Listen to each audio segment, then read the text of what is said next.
Hello everyone, good morning all. Welcome again to our Vidya VR family. So we are back again with the second lecture of the day that is based on the Hindu editorial vocab.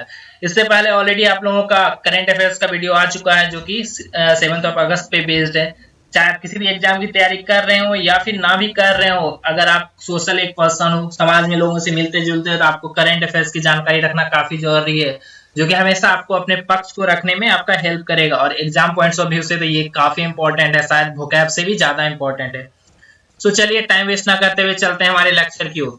तो सबसे पहले तो हम लोग discuss करते हैं important day. तो आज जो डे है हमारा वो है नेशनल हैंडलूम डे, जो कि हमेशा 7 अगस्त को मनाया जाता है, 7 अगस्त को।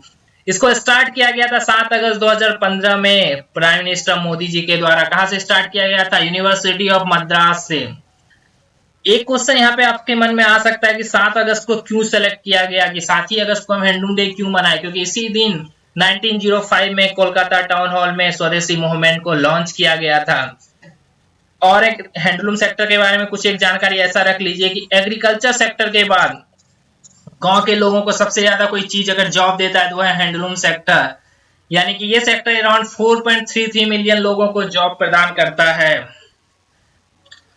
अब चलते हैं हमारे रेगुलर लेक्चर की ओर, जो कि है वर्ड से रिलेटेड। तो पहला वर्ड तो आज हम लोग डिस्कस करने वाले हैं वो है स्ट्राइफ। पार्ट्स ऑफ स्पीच में ये नाउन के अंदर आता है, जिसका मतलब होता है स्ट्रगल, बैटल, यानी कि संघर्ष करना।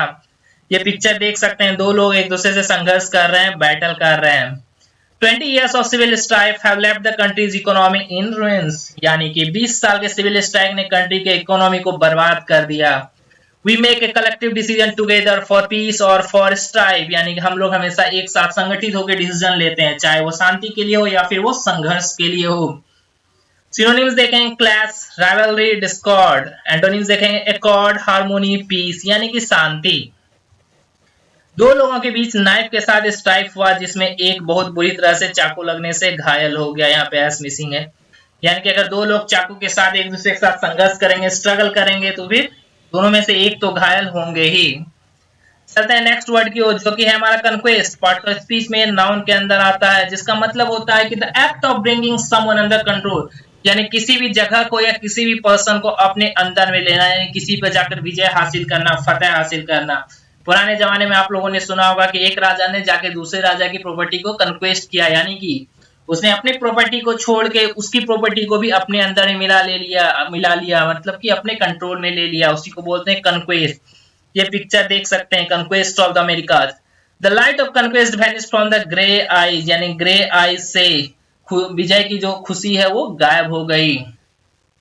The conquest was difficult but Indian army has done it, विजय जो थी, फतह जो थी, काफी मुश्किल थी, बट हमारे इंडियन आर्मी ने इसे कर दिखाया। सिनोनिम्स होगा इन्वेजन, टेक ओवर, ट्रायम्फ, मतलब विक्ट्री, विजय। एंटोनिम्स देखेंगे लिबरेशन, इमेंसिपेशन, मैनुमिशन। इन सब का मतलब होता है आजादी। किसी को आप अपने में मिला लो, उसको फिर लिबरेट कर दो, आजाद कर दो। स्ट्रॉन्गेस्ट पार्टी को ही सारे कन्क्वेस्ट में पॉजिटिव रिजल्ट मिलते हैं, कमजोर तो हमेशा हार जाते हैं। जो पार्टी स्ट्रांग होगी, चाहे कोई भी कन्क्वेस्ट हो, वो हमेशा पॉजिटिव रिजल्ट लेकर आएंगे। चलते हैं हमारे थर्ड वर्ड की ओर, जो कि हमारा एब्सर्डिटी। पार्ट्स ऑफ स्पीच में ये नाउन के अंदर आता है, जिसका मतलब होता है फुलिश एक्ट और आइडिया, यानी मूर्खता भरी आइडिया या फिर मूर्खता भरा कोई काम। ये पिक्चर देख सकते हैं, ये एक ड्राइंग बनाया गया है, जिसमें कि समुद्र की लहरों को उठाकर दिखाया जा रहा है कि ये इसके अंदर कितना कूड़ा कचरा भरा हुआ है। यही आजकल की हकीकत है, सच्चाई है। बट फिर भी इस पिक्चर को देखकर आपको हंसी तो आएगी कि ये समुद्र की लहर को ऊपर उठा कैसे रहा है ये बंदा। यानी कि एक फुलिश एक्ट है, बट ये एक्ट काफी सही है। ये जो चीज दिखाना चाह रहा है, जो डिपिक्ट करना चाह रहा है, वो काफी सही है। The absurdity of the situation made everyone laugh, यानी कि the foolish act of the situation made everyone laugh, यानी मूर्खता भरे कामों ने इस सिचुएशन में सबको हंसा दिया। To believe that the earth is flat is an absurdity, यानी यह मानना कि अर्थ जो है, धरती जो है फ्लैट है, वो एक मूर्खता है।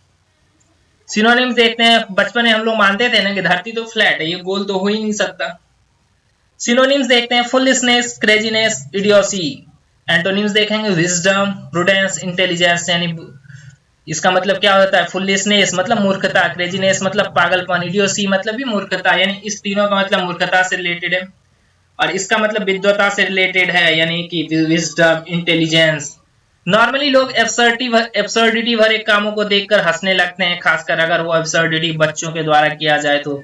बच्चों की मूर्खता भरी कामों को देखकर आपको काफी हंसी आएगी, काफी अच्छा फील होता है। हमारे फोर्थ वर्ड की ओर, जो कि हमारा प्रोपोनेंट। पार्ट ऑफ स्पीच में ये नाउन के अंदर आता है, जिसका मतलब होता है समर्थक। ये पिक्चर देख सकते हैं, सब लोग यहाँ पे भाजपा के समर्थक हैं। Smith has always been a strong proponent of women's right, यानी स्मिथ हमेशा वुमेन्स राइट के बहुत बड़े समर्थक रहे हैं।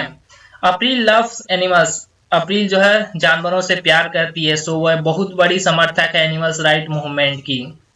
सिनोनिम्स देखेंगे एडवोकेट, लॉयलिस्ट, एडहेरेंट। एंटोनिम्स देखेंगे क्रिटिक, अपोनेंट, इंटरप्रेटर। एक होता है समर्थक, एक होता है जो आपके समर्थन में कभी ना रहे, जो आपके अपोनेंट में रहे। Late APJ Abdul Kalam, sorry यहाँ पे एपीजे है।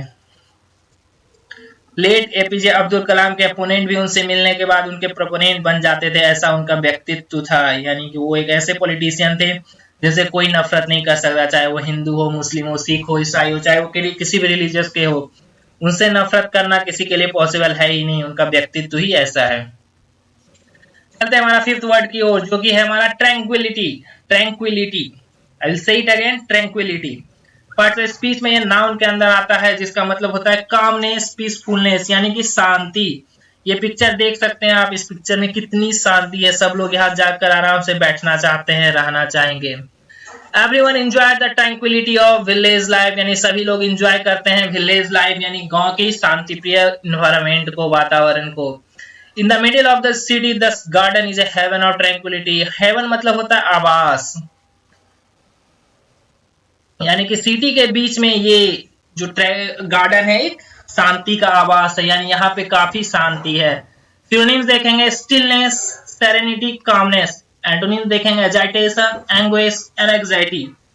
बड़े टाउन में आजकल अनअवेलेबिलिटी हो गई है वैसे प्लेस की जहां ट्रैंक्विलिटी हो, यानी कि बड़े जगहों में सभी जगह आपको बड़े बड़े बिल्डिंग, फैक्ट्री देखने को तो मिलेंगे, बट ऐसा एक भी जगह देखने को नहीं मिलेगा जहां पर शांति हो।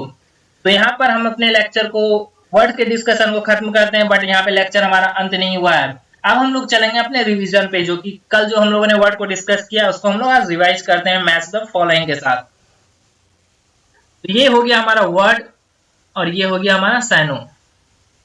चलिए फिर मिलाना स्टार्ट करते हैं। इंड्योरिंग का क्या मतलब होता है? अस्थाई, मैंने कल बताया था, यानी कि इसका सिनोनिम्स क्या होगा? परमानेंट। उसके बाद बाकी वर्ड जो मैंने कल डिस्कस किया था, वेल्ट, फॉरवर्ड, रेंडर, डर्थ। चलिए बताइए ये विल्ट क्या होता है?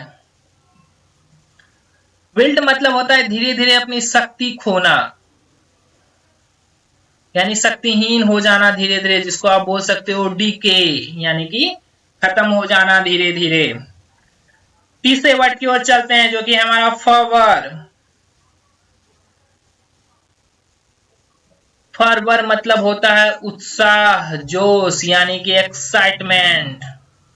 उसके बाद रेंडर, रेंडर मतलब होता है प्रदान करना, डिलीवर करना किसी को कोई चीज, यानी कि प्रदान करना, डिलीवर।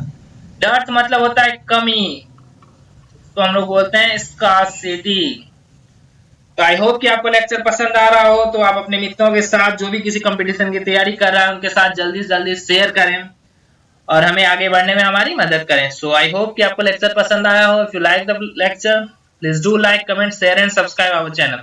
तो thank you guys, thank you once again. मिलते हैं कल फिर से हम लोग इसी टाइम पे सेम लेक्चर के साथ। तब तक के लिए जय हिंद।